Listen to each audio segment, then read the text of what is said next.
Cuán firme cimiento se ha dado a la fe. Le presentamos A través de la Biblia, un análisis de la Biblia libro por libro que nos ayudará a crecer espiritualmente. Estos estudios fueron diseñados por el Dr. J. Vernon McGee, destacado maestro y expositor de la Biblia. Acompáñenos en este fascinante recorrido a través de la Biblia.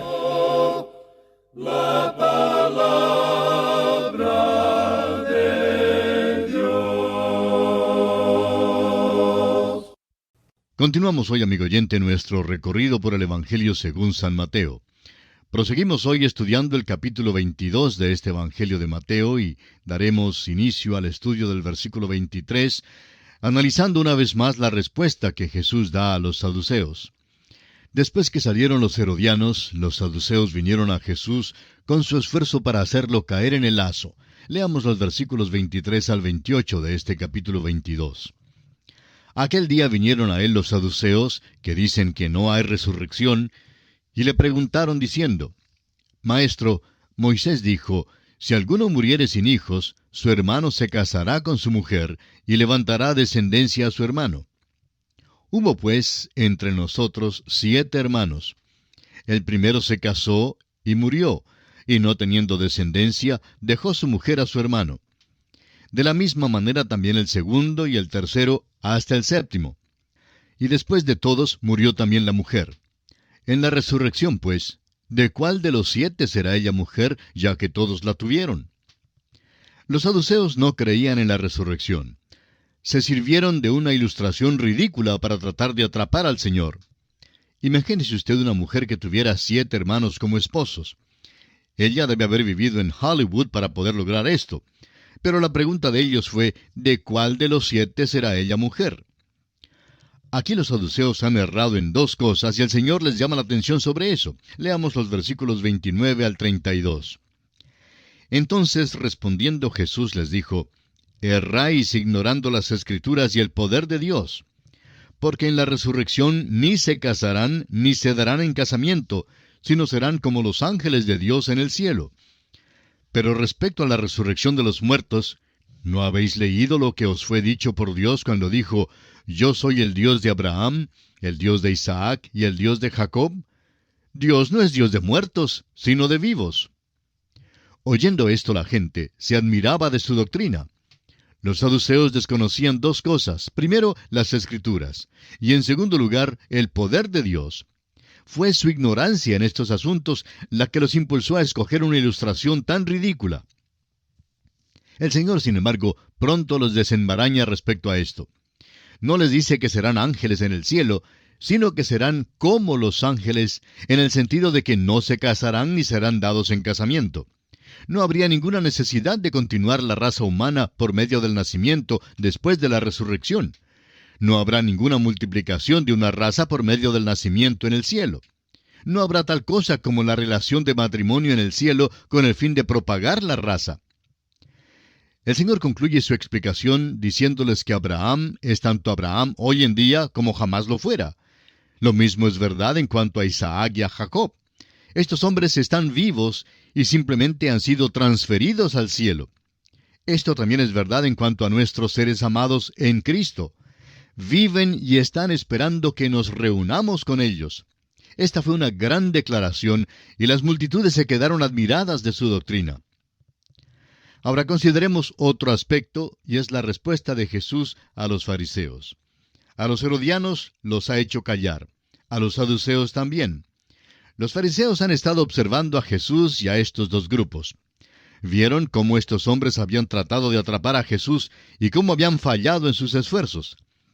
Los fariseos se dieron cuenta de que necesitarían ser muy vivos, muy listos, si querían lograr sus objetivos, y por eso enviaron a un abogado para tratar de atrapar a Jesús. Leamos los versículos 34 al 36 de Mateo capítulo 22. Entonces los fariseos, oyendo que había hecho callar a los saduceos, se juntaron a una. Y uno de ellos, intérprete de la ley, preguntó por tentarle, diciendo: Maestro, ¿cuál es el gran mandamiento en la ley? Los fariseos eran un partido religioso y político, recordemos eso. Deseaban ver al reino de David restaurado en el poder y también deseaban estar libres del yugo romano. En sus esfuerzos por restaurar el reino, podían juntarse con los herodianos, pero como partido religioso resistían toda alianza con los saduceos. Los fariseos corresponderían hoy en día a la facción conservadora de la iglesia organizada, y los saduceos podrían corresponder a la facción liberal. Los fariseos, como los otros dos grupos, intentaban atrapar al Señor, tenderle una trampa, y por eso su representante, quien era abogado, propuso una pregunta muy interesante. Ahora Jesús a su vez le dio una respuesta también muy interesante. Leamos los versículos 37 al 40. Jesús le dijo: «Amarás al Señor tu Dios con todo tu corazón, y con toda tu alma, y con toda tu mente. Este es el primero y grande mandamiento. Y el segundo es semejante: amarás a tu prójimo como a ti mismo. De estos dos mandamientos depende toda la ley y los profetas». Amigo oyente, si se mide su vida según esta norma dada por Jesús, pronto se dará cuenta de que está destituido de la gloria de Dios. Jesús dio una contestación directa y sincera. Un respeto debido para con Dios y para con el prójimo es el deber fundamental de todo hombre. El amar a Dios sobre todas las cosas causará que una persona cumpla cada deber moral. Pero la norma que Jesús dio simplemente manifiesta la perversidad del corazón humano. Los dichos de Jesús confunden a los fariseos y por tanto se agrupan de nuevo, probablemente para planear otra estrategia. Mientras que deciden cómo acercarse nuevamente al Señor, Él a su vez les hace una pregunta. Y ahora los fariseos se hallan, podríamos decir, entre la olla y el sartén. Leamos los versículos 41 al 46. Y estando juntos los fariseos, Jesús les preguntó diciendo: «¿Qué pensáis del Cristo? ¿De quién es hijo?». Le dijeron: «De David». Él les dijo: «Pues cómo David en el Espíritu le llama Señor, diciendo: dijo el Señor a mi Señor: siéntate a mi derecha, hasta que ponga a tus enemigos por estrado de tus pies». Pues si David le llama Señor, ¿cómo es su hijo? Y nadie le podía responder palabra, ni osó alguno desde aquel día preguntarle más. ¿Qué pensáis del Cristo? Es virtualmente la misma pregunta que hizo el Señor a sus discípulos en una ocasión anterior. Los fariseos contestaron aquí que el Cristo era hijo de David. Al oír esta respuesta, el Señor le señaló el Salmo 110 para mostrarle su conocimiento insuficiente de aquella porción de la Escritura que los judíos interpretaban como mesiánica. Este salmo, escrito por David, describe a Jehová hablando con el Mesías. David llama al Mesías mi Señor. Y cualquier judío que admitiera que el Mesías era descendiente de David, se afrontaría con este salmo donde David llama al Mesías su Señor y declara que Él es superior. Esto indicaba que el Mesías sería más que un rey o un mero gobernador político sobre un trono. Hay otros aspectos interesantes en este pasaje de la Escritura. El Señor afirma que David escribió el Salmo 110. David escribió el Salmo 110 por medio del Espíritu Santo y lo escribió en cuanto al Mesías. Ahora, si David lo llamaba Señor en este Salmo, ¿cómo puede él ser su hijo? El Señor no puede ser su hijo por medio del nacimiento natural. Tenía que ser entonces hijo por el nacimiento sobrenatural. Este salmo nos dice que el Señor Jesucristo, el Mesías de Israel, nació de una virgen. Esto, pues, concluyó el choque de palabras con los príncipes religiosos. Se nos dice que a ningún hombre le fue posible contestarle ni una palabra, y que desde aquel día en adelante no le hicieron ninguna pregunta más. Y aquí, amigo oyente, concluye nuestro estudio del capítulo 22 del Evangelio según San Mateo.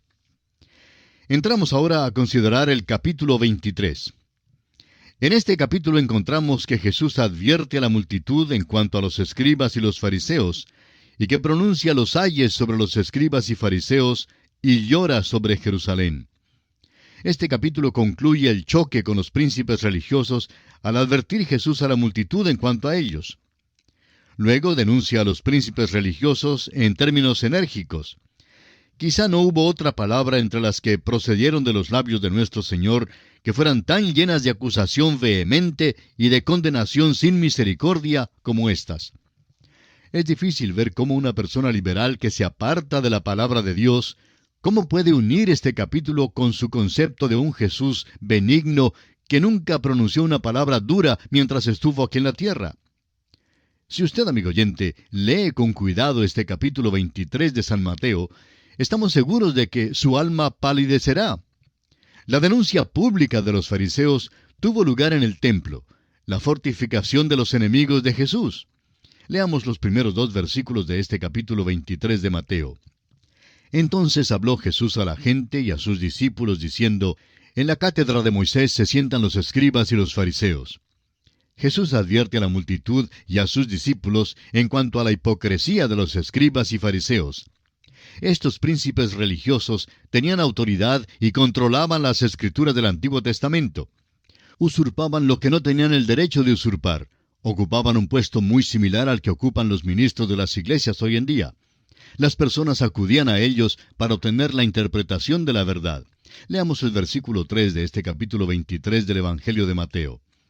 Así que, todo lo que os digan que guardéis, guardadlo y hacedlo, mas no hagáis conforme a sus obras, porque dicen y no hacen. La enseñanza de los príncipes religiosos quizá era buena, pero sus vidas eran malas. No vivían conforme a las Escrituras. Cada cristiano tiene que examinar su propia vida a la luz de la Escritura. Ahora viene un comentario triste en cuanto a los príncipes religiosos. Leamos los versículos 4 al 7 de este capítulo 23 de Mateo. Porque atan cargas pesadas y difíciles de llevar y las ponen sobre los hombros de los hombres, pero ellos ni con un dedo quieren moverlas. Antes hacen todas sus obras para ser vistos por los hombres, pues ensanchan sus filacterias y extienden los flecos de sus mantos y aman los primeros asientos en las cenas y las primeras sillas en las sinagogas y las salutaciones en las plazas y que los hombres los llamen Rabí, Rabí. A estos hombres les gustaba llevar títulos, les gustaba ser reconocidos, les gustaba llevar ciertas vestimentas religiosas y hábitos que los separaban de los otros hombres y que llamaban la atención a su alto puesto. Nuestro Señor condena todo esto. Ahora el versículo 8 dice, pero vosotros no queráis que os llamen Rabí, porque uno es vuestro Maestro, el Cristo, y todos vosotros sois hermanos. Recordemos que hay que darle cierto respeto y honra al pastor de la iglesia, pero él no es diferente que cualquier otro. En este versículo, Jesús está enseñando la igualdad de los creyentes delante de Dios.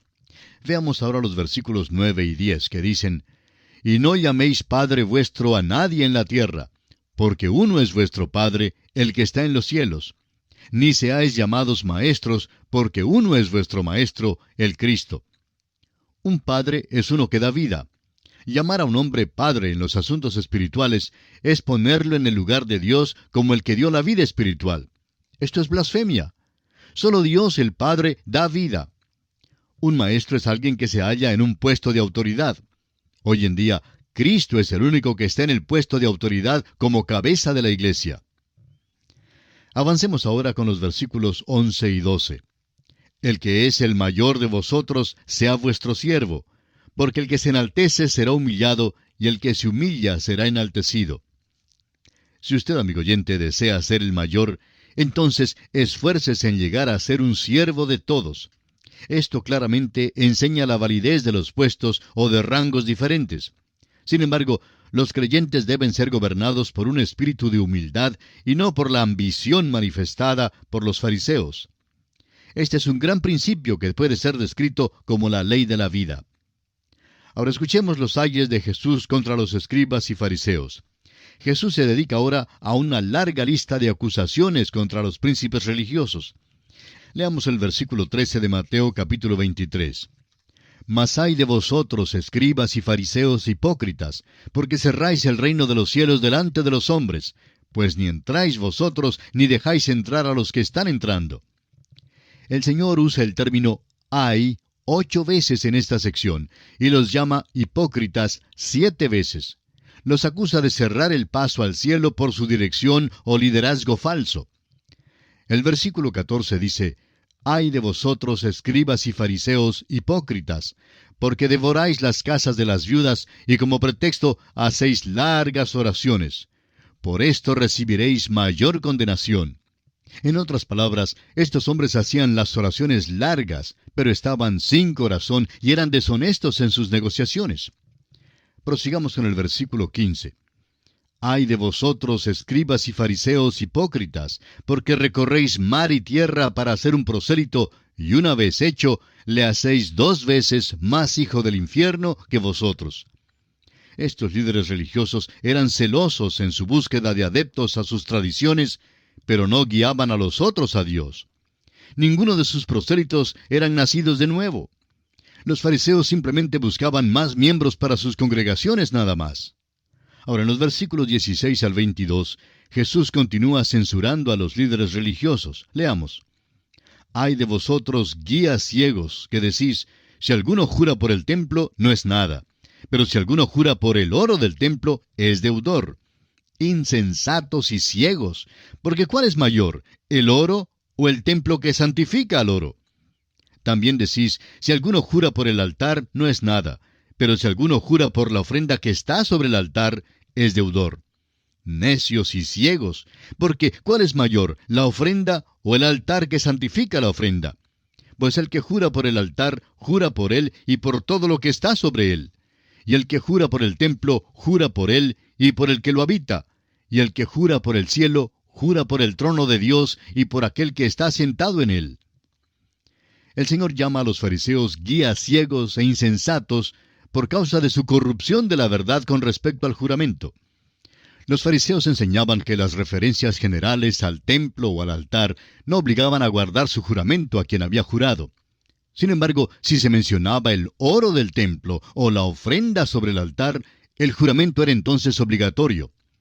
Los fariseos ponían el énfasis sobre las cosas materiales, más bien que en el fin espiritual para el cual habían de ser usadas. Jesús señaló, pues, lo absurdo de su razonamiento, enseñándoles que el templo, el altar y Dios, los cuales son mayores, influían el oro, la ofrenda y el cielo, pues estas cosas eran las menores. En el versículo 23, el Señor Jesús continúa con su acusación. Ay de vosotros, escribas y fariseos hipócritas, porque diezmáis la menta y el eneldo y el comino, y dejáis lo más importante de la ley, la justicia, la misericordia y la fe. Esto era necesario hacer sin dejar de hacer aquello. Los fariseos, amigo oyente, eran muy estrictos en cuanto al cuidar de las cosas menores, pero se descuidaban en cuanto a los deberes más importantes. Seguían la letra de la ley y un rito muerto, el cual no cambiaba ni afectaba el corazón. Si le hubiesen hecho caso al asunto más importante de la ley, esto entonces les habría llevado a la persona de Cristo. La menta, el eneldo y el comino eran plantas de jardín usadas para el sazonamiento de la comida, pero los fariseos eran escrupulosos en su diezmar de estas plantas. Sin embargo, descuidaban su obligación y su responsabilidad en cuanto a la justicia, la misericordia y la fe, cosas que eran de mayor importancia. Veamos el versículo 24 de este capítulo 23 de Mateo. Guías ciegos que coláis el mosquito y tragáis el camello. Amigo oyente, ¿cree usted que este versículo es humorístico? Yo sí lo creo. Si yo hubiera estado presente cuando Jesús dijo esto, me habría reído, es decir, a menos que yo hubiera sido fariseo o escriba. El Señor dijo esto en serio, pero estamos seguros que muchos en la multitud se rieron, y especialmente los que conocían a los príncipes religiosos. Hay muchas personas hoy en día que son exactamente como los escribas y los fariseos. Pretenden hacer grandes a las cosas más pequeñas. Cuelan el mosquito, pero se tragan el camello, el cual era el animal inmundo más grande en Palestina. Y aquí nos detenemos por esta oportunidad. Continuaremos con este estudio del capítulo 23 del Evangelio según San Mateo en nuestro próximo programa. Será pues, hasta entonces, es nuestra oración que Dios le bendiga copiosamente. Y así terminamos por hoy. Escríbanos y cuéntenos qué le pareció y cómo le ayudó el estudio de hoy. Si desea recibir las notas y bosquejos de lo que estamos estudiando, suscríbase gratis en nuestra página en Internet. Esta es la dirección: atravesdelabiblia.org/notas. atravesdelabiblia.org/notas. Repito, atravesdelabiblia.org/notas. Si desea escuchar nuevamente el programa o si se perdió alguno de ellos, vaya a través de la biblia.org/recursos. Repito, a través de la biblia.org/recursos. A través de la Biblia. También puede escribirnos al apartado 2805, Miami, Florida, 33265, Estados Unidos. Repito, apartado 2805, Miami, Florida, 33265, Estados Unidos. Una vez más, apartado 2805, Miami, Florida, 33265, Estados Unidos. Este programa es producido por Radio Transmundial. Libremente derramó su sangre carmesí.